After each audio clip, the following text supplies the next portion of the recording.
Tamil friends எல்லாருக்கும் வணக்கம். நம்ம எப்படி டிஜிட்டல் பெயிண்டிங் பண்ண போகிறோம். வெரி ஈஸியான ஸ்டெப்ஸு, ஈஸியான சாஃப்ட்வேர்ஸை யூஸ் பண்ணி பண்ண போகிறோம். நம்மளுக்கு தேவையான சாஃப்ட்வேர்ஸோட லிங்க்ஸ்லாம் நான் உங்களுக்கு டிஸ்கிரிப்ஷனில் கொடுக்குறேன். இந்த சாஃப்ட்வேர்ஸை யூஸ் பண்ணி இந்த இமேஜை எப்படி டிஜிட்டல் பெயிண்டிங்காக மாற்றுறது, உங்களுக்கான இமேஜ் நீங்கள் எது வேணால் மாற்றிக்கலாம். என்னோடய இஷ்டம், நான் தனுஷ் இமேஜ் யூஸ் பண்ணியிருக்கேன். என்னடா இவன் தனுஷ் இமேஜே யூஸ் பண்ணுறான், இல்லை இவன் தனுஷ் வேணாம்லாம் யோசிக்க வேணாம். நான் ஏர் ஃபேன் இல்லை.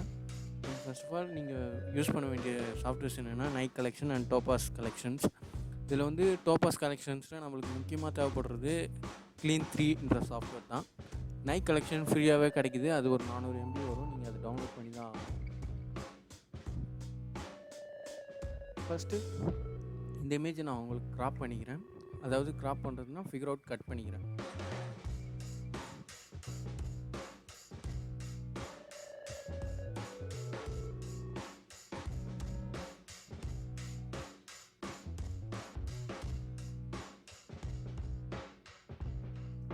நம்மளுக்கு டோபாஸ் சாஃப்ட்வேர் லைசன்ஸ் பண்ணணும். அந்த சாஃப்ட்வேரை எப்படி லைசன்ஸ் பண்ணுறதுன்னு ஒரு வீடியோ நான் உங்களுக்கு தரேன்.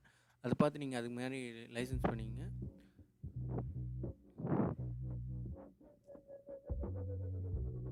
இது செலெக்ஷன் பண்ணிக்கிறேன். ஃபெதர் 2 கொடுத்துருக்கேன். உங்கள் இஷ்டம். ஃபெதர் நீங்கள் ஒரு 5 கொடுத்தீங்கன்னா ஒரு நல்ல ரிசல்ட் கிடைக்கும். நான் ஃபெதர் 2 கொடுத்துருக்கேன். இப்போ இது செலெக்ஷனாக மாறிடுச்சு. செலெக்ஷனாக மாறினதுக்கப்புறம் அதை கட் பண்ணி எடுத்துருக்கேன். கட் பண்ணி எடுத்ததுக்கப்புறமேட்டா இந்த செலெக்ஷனில் கலர் ரேஞ்சு ஃபிக்ஸ் பண்ணி அதில் நான் ஹைலைட்ஸை செலக்ட் பண்ணிக்கிறேன். செலக்ட் பண்ணிட்டு இந்த ஹைலைட்ஸை செலக்ட் பண்ணதுக்கப்புறமா நான் அதை ஃபெதர் பண்ணிக்கிறேன். ஃபெதருக்கு நீங்கள் ஷிஃப்ட் F6ன்ற ஆப்ஷனும் யூஸ் பண்ணலாம். இல்லை செலெக்ஷனில் போய் மாடிஃபை பண்ணிக்கிறதுனாலும் நீங்கள் பண்ணிக்கலாம். நான் ஒரு 5.4 கொடுக்க போகிறேன். 5.4 கொடுத்துட்டேன். இப்போ அதில் நான் கலர் பண்ண போகிறேன். கலர் பண்ணுறதுக்கு முன்னாடி நீங்கள் அந்த லேயரை நியூ லேயர் ஒன்று க்ரியேட் பண்ணிங்க. அதோட மோடை கலரில் மாற்றிங்க. நான் இப்போ ஹைலைட்லாம் கொடுக்க போகிறேன். ஹைலைட்ஸில் நான் ஒய்லெட் கலர்லாம் கொடுக்க போகிறேன். எப்பயுமே பிளெண்ட் மோட் கலரில் இருந்தால் தான் நம்மளுக்கு ஒரு நல்ல வியூ கிடைக்கும். நீங்கள் பார்த்தீங்கன்னா உங்களுக்கு கிளியராக தெரியும். இப்போ ஹைலைட்ஸ் கலருக்கு நான் கொடுத்துட்டேன். இப்போ நெக்ஸ்ட்டு மிட் டோனை கலர் ரேஞ்சில் போய் மிட் டோனை செலக்ட் பண்ணிக்கிறேன். மிட் டோனை செலக்ட் பண்ணி அதில் நான் சம் கலர் ஏதோ அப்புறமேட்டா அதை நம்ம எப்படி வேறு கலராக மாற்றலாம் அப்படின்னா கண்ட்ரோல் U அழுத்தினீங்கன்னா யூ அண்ட் சேச்சுரேஷன்ற ஒரு ஆப்ஷன் வரும். நான் மிட் டோனை செலக்ட் பண்ணிக்கிறேன். மிட் டோனை ஃபெதர் பண்ண போகிறேன்.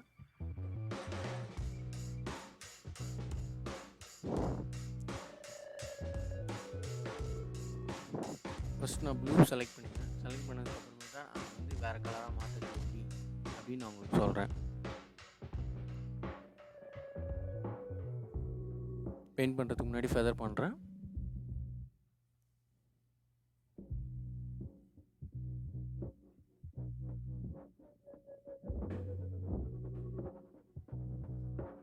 ஃபெதர் பண்ணிட்டேன். அதே ரேஷியோவில் தான் வச்சுருக்கேன். ஃபஸ்ட் நான் ப்ளூ பெயிண்ட் பண்ணியிருக்கேன்.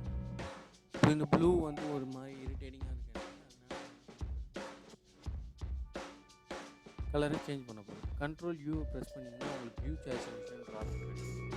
நான் இதில் நீங்கள் அந்த யூன்ற பட்டனை கிளிக் பண்ணி நீங்கள் எப்படி நோக்கினாலும் அது நான் அந்த கலருக்கு ஏற்ற மாதிரி மாற்றேன். நான் இப்போ என்ன வைக்க போகிறேன்னா, இப்போ ஆக்சுவலாக நான் ரெட்டு வச்சா நல்லா இருக்குன்னு யோசிக்கிறேன். சரி, நான் ரெட்டே வைக்கிறேன்.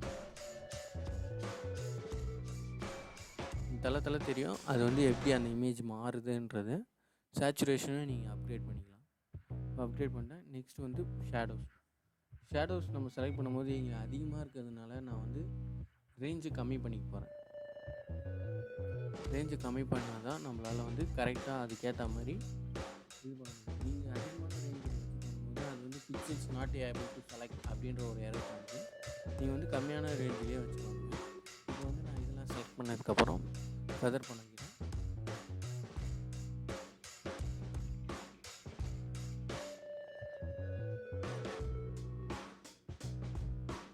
நான் இப்போ ஃபெதர் பண்ணிட்டு இப்போ நான் அந்த டார்க் போர்ஷன்ஸ்க்குலாம் நான் க்ரீன் கொடுப்பேன்.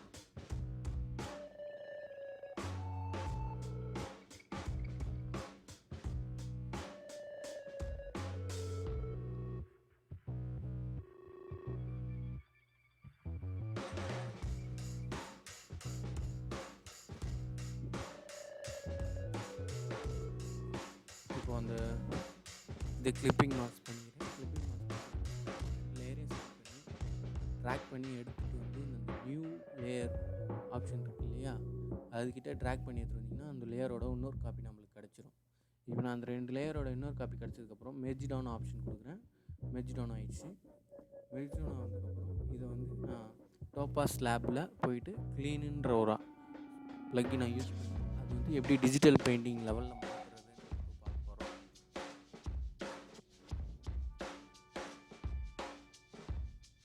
இப்போ இந்த ப்ளக்கின் ஓப்பன் ஆகிடுச்சு. இப்போ இதில் வந்து நீங்கள் எப்படி இதை டிஜிட்டல் பெயிண்டிங்காக மாற்றலாம்னா எதனா ஒரு ப்ரீசெட்டை ஃபஸ்ட் கிளிக் பண்ண பிற்பாடு நீங்கள் வந்து இதில் வந்து ஸ்ட்ரென்த்து, த்ரெஷோல்ட், ரேடியஸ்ன்ற ஆப்ஷன் அதில் வந்து நீங்கள் ஸ்ட்ரென்த்து அதை யூஸ் பண்ணி நீங்கள் வந்து இமேஜை எப்படி வேணால் கன்வெர்ட் பண்ணிக்கலாம். ஸ்ட்ரென்த்துனா அந்த எஃபெக்டோட ஸ்ட்ரென்த்து நீங்கள் எவ்வளோ கொடுக்குறீன்றது எஃபெக்டோட ஸ்ட்ரென்த்து. நான் இப்போ ஒரு 6 கொடுத்துருக்கேன். இப்போ வந்து அசன்ஸ் வந்து நம்ம 3 to 2 அது மாதிரி வச்சுக்கலாம். அசன்ஸ்ன்றது ஒன்றும் இல்லை, எட்ஜோட ஒரு ஷார்ப்னஸ் தான். எட்ஜஸ் எப்படி ஷார்ப்பாக இருக்குன்னு அது டிஃபர் ஆகும். ரேடியஸ் நம்ம எவ்வளோ வேணால் ஃபிக்ஸ் பண்ணிக்கலாம். ரேடியஸ் ஃபிக்ஸ் பண்ணுறது பொறுத்து அந்த அசன்ஸ் வந்து கிரியேட்டிங் வந்து பக்கத்தில் இல்லாமல் நவுந்து இல்லாமல் நிறைய விழுற மாதிரி இருக்கும். இங்கே டெக்ஸ்சர் இருக்குது. நம்மளோட ஒரிஜினல் இமேஜில் இருக்க இமேஜஸில் இருக்க கர்வ்ஸ்லாம் வந்து நம்மளுக்கு அப்படியே கிடைக்கும். இப்போ நான் இது முடிச்சிட்டேன். இப்போ நான் ப்ளஸ் ஓகே கொடுக்க போகிறேன்.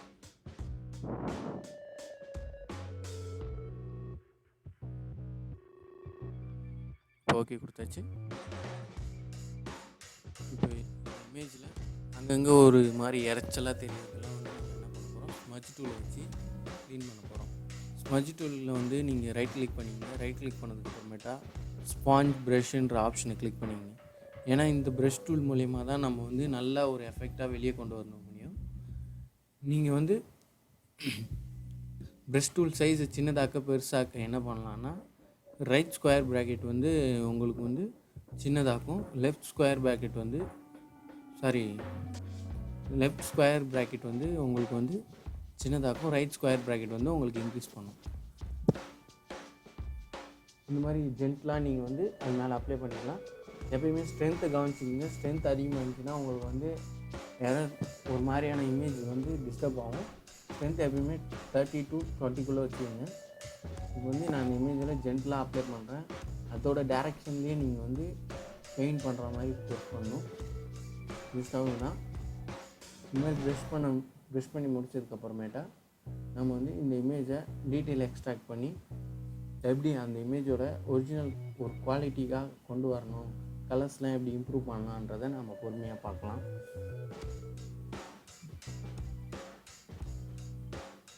இப்போ நான் இந்த இமேஜஸில் கொஞ்சம் டீட்டெயில்ஸ்லாம் சேர்த்து போகிறேன். இப்போது இந்த மாதிரி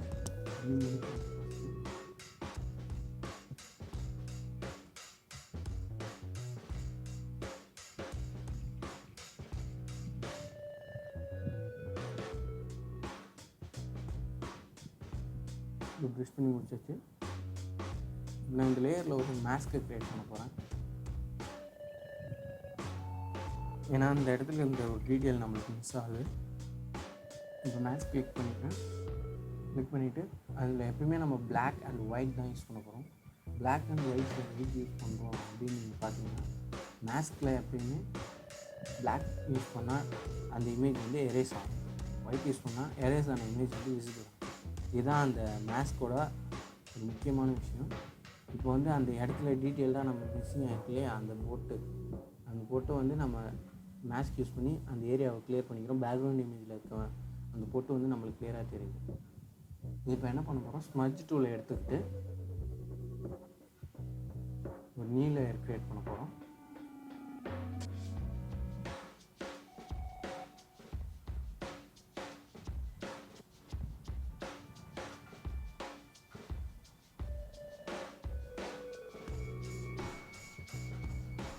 ஸ்மட்ஜ் டூலை எடுத்துகிட்டு சாம்பிள் ஆல் லேயர் அப்படின்ற ஆப்ஷன் கிளிக் பண்ணிக்கணும். நம்மளோட எல்லா லேயருமே அது கம்பைன் பண்ணி ஒரு லேயர் மாதிரி ஃபார்ம் பண்ணும். நம்ம ஸ்மஜ் பண்ணுற எல்லாத்தையும் அது ஒரு லேயர் மாதிரி ஃபார்ம் பண்ணும். நீங்கள் பார்த்தீங்கன்னா உங்களுக்கு தெரியும், அந்த நம்ம ஸ்மஜ் பண்ணுற ஏரியா மட்டும்தான் அந்த லேயரில் வந்து விசிபிள் ஆகும்.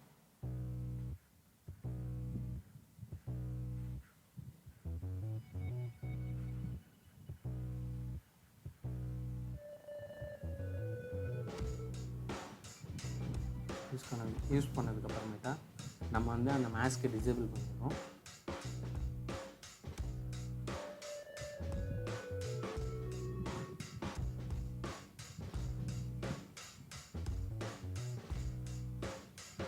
இப்போ நான் அந்த மாஸ்க்கை வந்து டிசேபிள் பண்ணுறேன்.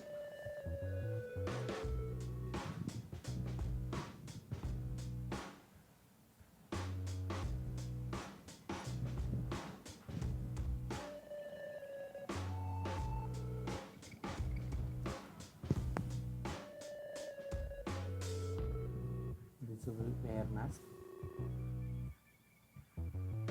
இப்போ வந்து மெர்ஜ் டவுன் பண்ண போகிறேன். மேலே இருக்க லேயர் கீழே இருக்கிறது மெர்ஜ் டவுன் பண்ண போகிறேன். மெர்ஜ் டவுன் ஆகிடுச்சு.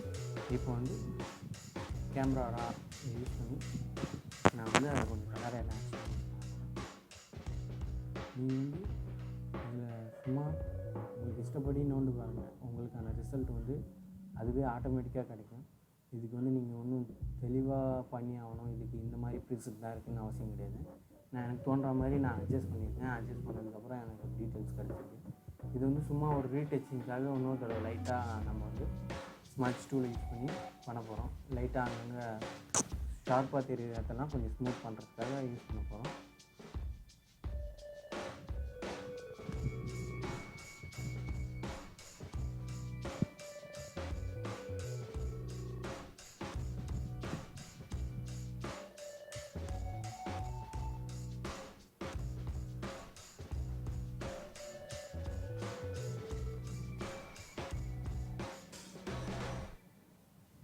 ஓகே, இப்போ ரீடச் பண்ணியாச்சு. ரீடச் பண்ண பிற்பாடு நம்ம இதுலேருந்து டீட்டெயில்ஸை எக்ஸ்ட்ராக்ட் பண்ணி எடுக்க போகிறோம். அதுக்கு நம்மளுக்கு தேவையான டூல் மைக் கலெக்ஷனில் போய்ட்டு கலர் எஃபெக்ட்ஸ் ப்ரோ இந்த சாஃப்ட்வேர் யூஸ் பண்ணி நம்ம டீட்டெயில்ஸ் கொஞ்சம் எக்ஸ்ட்ராக்ட் பண்ணி எடுக்க போகிறோம். இந்த டீட்டெயில் எக்ஸ்ட்ராக்டர் எங்கே இருக்குன்னா, நீங்கள் ப்ரீசெட்ஸில் பார்த்தீங்கன்னா லேண்ட்ஸ்கேப்புன்ற ஆப்ஷன் இருக்கும். லேண்ட்ஸ்கேப்பில் டீட்டெயில் எக்ஸ்ட்ராக்டர் அப்படின்ற ஒரு ஏற்கனவே ஒரு ப்ரீசெட் இருக்கும். அந்த ப்ரீசெட்குள்ளே போனீங்கனாலே இந்த மாதிரி ஆப்ஷன்ஸ் காமிக்கும். நான் கொஞ்சம் டீட்டெயில்ஸை குறைச்சிக்கிறேன். டீட்டெயில்ஸ் குறைச்சிட்டு கான்ட்ராஸ்ட்டும் கொஞ்சம் குறைச்சிருக்கேன். இப்போ நம்ம இது பண்ணுறதுனால நம்மளுக்கு என்ன ஒரு பெனிஃபிட் அப்படின்னு பார்த்தீங்கன்னா, ஏற்கனவே இந்த இமேஜ் வந்து ஓரளவுக்கு நல்லா ஒரு பிரைட்னஸோட ஒரு பிரிஸ்காக அவங்களுக்கு தெரியும். நீங்கள் பார்த்தீங்கன்னா தெரியும் முன்னாடி இந்த இமேஜுக்கும் இதுக்கு உள்ள டிஃப்ரென்ஸ் எப்படி இருக்குன்றது. நான் கிளிக் பண்ண உடனே அந்த இமேஜோட டிஃப்ரென்ஸ் வந்து உங்களுக்கு தெரியும். இதுலேயும் நீங்கள் ஷேடோஸ் அதெல்லாம் நீங்கள் பர்ஃபெக்டாக பண்ணணும்லாம் அவசியம் இல்லை. ஜஸ்ட்டு உங்களுக்கு தோன்றதை நீங்கள் பண்ணால் போதும்.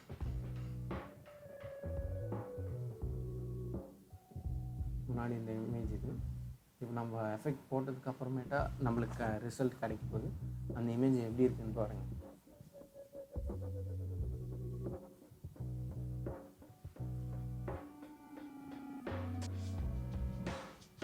உங்களுக்கு நல்லா கிளியராக தெரியும் இந்த இமேஜ் வந்து எவ்வளோ பிரிஸ்காக மாறி இருக்குன்றது. இப்போ நம்மளோட அந்த கலர்ஸ்லாம் வந்து நல்லா கிளியராக தெரியுது. நான் இப்போ வந்து பேக்ரவுண்ட்லாம் பெருசாக சேஞ்ச் பண்ண போகிறேன். சும்மா பேக்ரவுண்டை மேலே ஒரு லேயர் அப்ளை பண்ணி அதில் ஏதோ ஒரு கலரை ஃபில் பண்ண போகிறேன். ஃபில் பண்ணிவிட்டு அதை வந்து ஏதோ ஒரு ஓவர்லே மாதிரி ஃபிக்ஸ் பண்ண போகிறேன் பிளண்ட் மோடில். நீங்கள் வந்து பேக்ரவுண்ட் எது வேணால் வச்சுக்கலாம். பேக்ரவுண்டு வந்து நிறையா இது இருக்குது. பேக்ரவுண்ட் யூஸ் பண்ணுறதுக்காக நிறையா வெப்சைட்டில் பேக்ரவுண்ட்ஸ்லாம் சப்ளை பண்ணுறாங்க. நீங்கள் அந்த மாதிரி வெப்சைட்ஸ்லேருந்து பேக்ரவுண்டை டவுன்லோட் பண்ணி பின்னாடி வச்சு யூஸ் பண்ணிக்கலாம். இல்லை அந்த கலர் பேக்ரவுண்ட்ஸ்லாம் இருக்குது. நான் அதுக்கான டிஸ்கிரிப்ஷன்லாம் உங்களுக்கு லெட்டராக அப்ளை பண்ணுறேன். நீங்கள் பண்ணி யூஸ் பண்ணிக்கோங்க.